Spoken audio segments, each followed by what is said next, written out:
Assalamualaikum warahmatullahi wabarakatuh. Di sini kami sudah berada di peternakan puyuh Pak Min yang berada di Karanganyar, Dusun 4, Kecamatan Beringin. Di sini Pak Min membudidayakan puyuh petelur jenis puyuh Jepang dengan nama latin Coturnix japonica. Pak Min sudah mulai membudidayakan puyuh petelur di tahun 2000. Namun, pada tahun 2005 puyuh tersebut tempat berhenti beroperasi dikarenakan terkena penyakit flu burung. Dilanjutkan tahun 2011. Namun penyakit tersebut kembali terulang dan dilanjutkan lagi tahun 2015. Setelah itu peternakan ini sudah berjalan sampai sekarang yang mencapai 2000 ekor puyuh telur. Di sini saya akan menjelaskan mengenai klasifikasi dari puyuh Jepang atau Coturnix japonica. Burung puyuh merupakan hewan dengan kingdom Animalia, filum Chordata, kelas Apes, ordo Galliformes, famili Faciendae, genus Coturnix, dan spesies Coturnix japonica. Di sini saya akan menjelaskan mengenai dari ciri-ciri puyuh jantan dan puyuh betina. Dimulai dari puyuh jantan. Puyuh Jepang jantan memiliki dada berwarna coklat kemerahan polos tanpa bintik, ukuran cenderung lebih kecil dari betina dan memiliki benjolan di atas kloaka yang mengeluarkan cairan putih saat ditekan. Selanjutnya, ciri-ciri dari puyuh Jepang betina. Puyuh Jepang betina memiliki bulu dada yang berbintik-bintik gelap di antara bulu yang pucat, warna pipi yang lebih krim, ukuran tubuh yang umumnya lebih besar daripada puyuh jantan.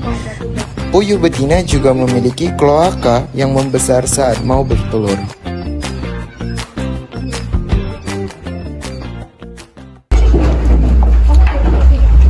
Baiklah, di sini saya akan menjelaskan mengenai kandang. Kandang dirancang dengan panjang total 8 hingga 9 meter, lebar 30 cm, dan tinggi 175 cm. Rangka utama menggunakan bahan yang kokoh, yaitu kawat dan kayu broti keras, untuk menopang 4 tingkatan susunan kandang.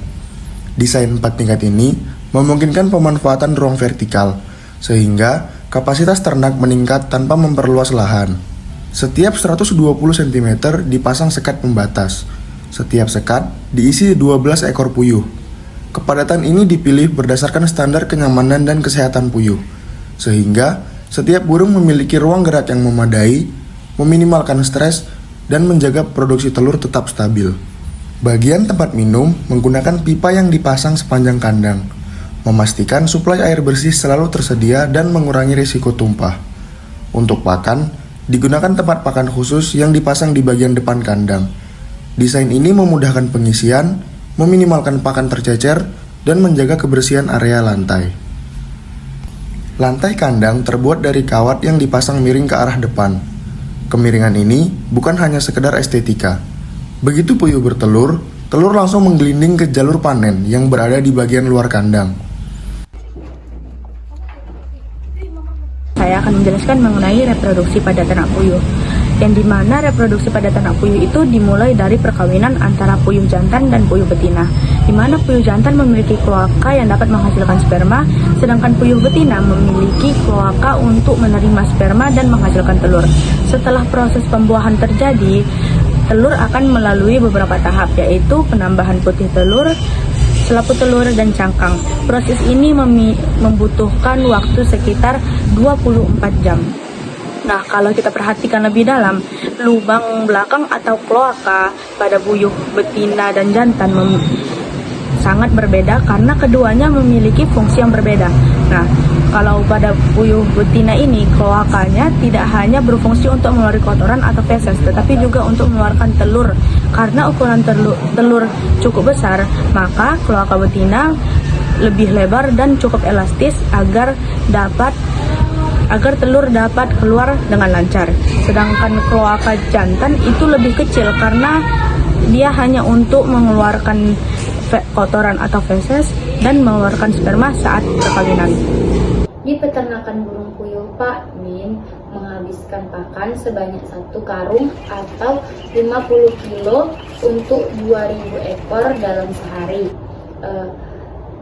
Satu ekornya dapat menghabiskan kurang lebih 25 gram dalam sehari.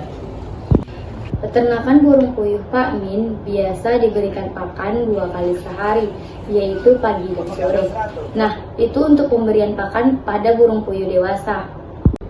Berbeda dengan pemberian pakan burung puyuh yang masih kecil. Pemberian pakan burung puyuh yang masih kecil itu tidak berdasarkan berapa kali sehari diberikan, tapi diberikan terus-menerus pada saat pakan sudah habis atau tinggal sedikit.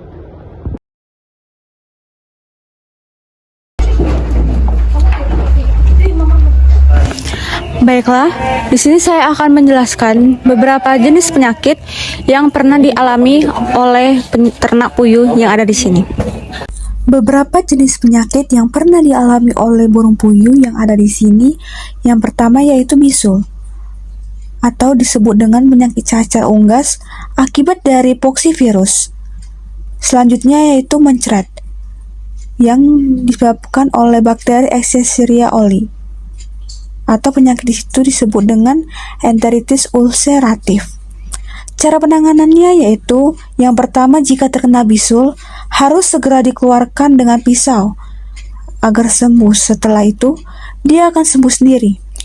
Jika terkena penyakit mencret, itu terjadi karena cuaca, seperti jika terlalu dingin bisa menyebabkan pilek, atau terlalu panas bisa menyebabkan stres, dan pakan yang tidak bersih.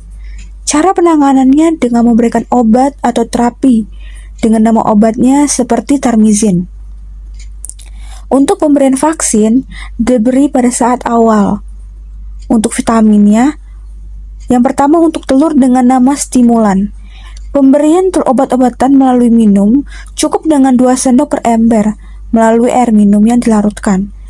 Dan jika burungnya sakit, dia dikeluarkan dari kandang. Setelah itu ditaruh di bawah.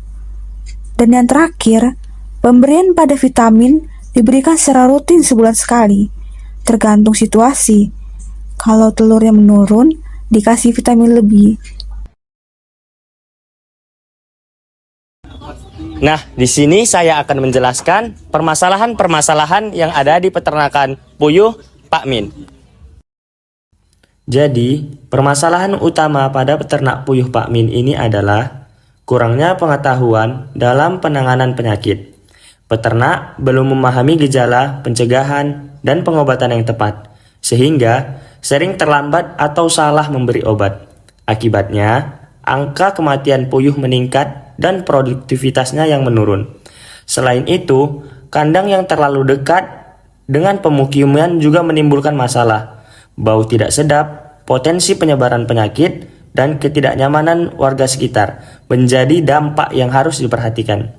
Dari permasalahan tersebut dapat disimpulkan bahwa penyuluhan dan pelatihan bagi peternak sangat penting agar pemeliharaan puyuh lebih baik. Penataan lokasi kandang yang sesuai dan standar. Kebersihan juga harus dilakukan supaya usaha ternak puyuh bisa berjalan lebih sehat dan berkelanjutan.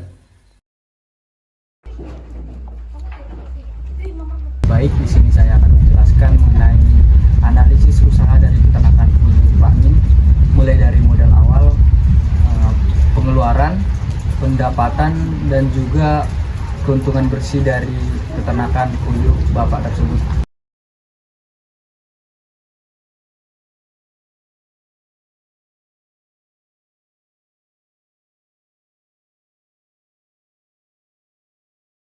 Dari tabel-tabel yang baru saja ditampilkan, kita dapat melihat bahwa pengeluaran terbesar pada peternakan puyuh Pak Min ini terdapat pada pengeluaran pakan yang sangat tinggi, yakni mencapai angka 12 juta. Ini dapat menyebabkan keuntungan yang kurang maksimal pada peternakan puyuh Bapak tersebut. Untuk mengatasi hal ini, kedepannya peternakan puyuh Pak Min ini bisa menggantikan pakan mahal dengan pakan murah, dengan catatan dicampurkan dengan pakan sumber energi dan protein alternatif seperti maggot dan lain-lain. Ini bertujuan untuk mencukupi kandungan nutrisi yang dibutuhkan oleh puyuh-puyuh dari peternakan tersebut, dan juga dapat membuat pakan sendiri dengan membeli bahan baku dari petani-petani di sekitar kawasan peternakan Bapak tersebut, sehingga lebih murah dan dapat mengurangi pengeluaran pakan.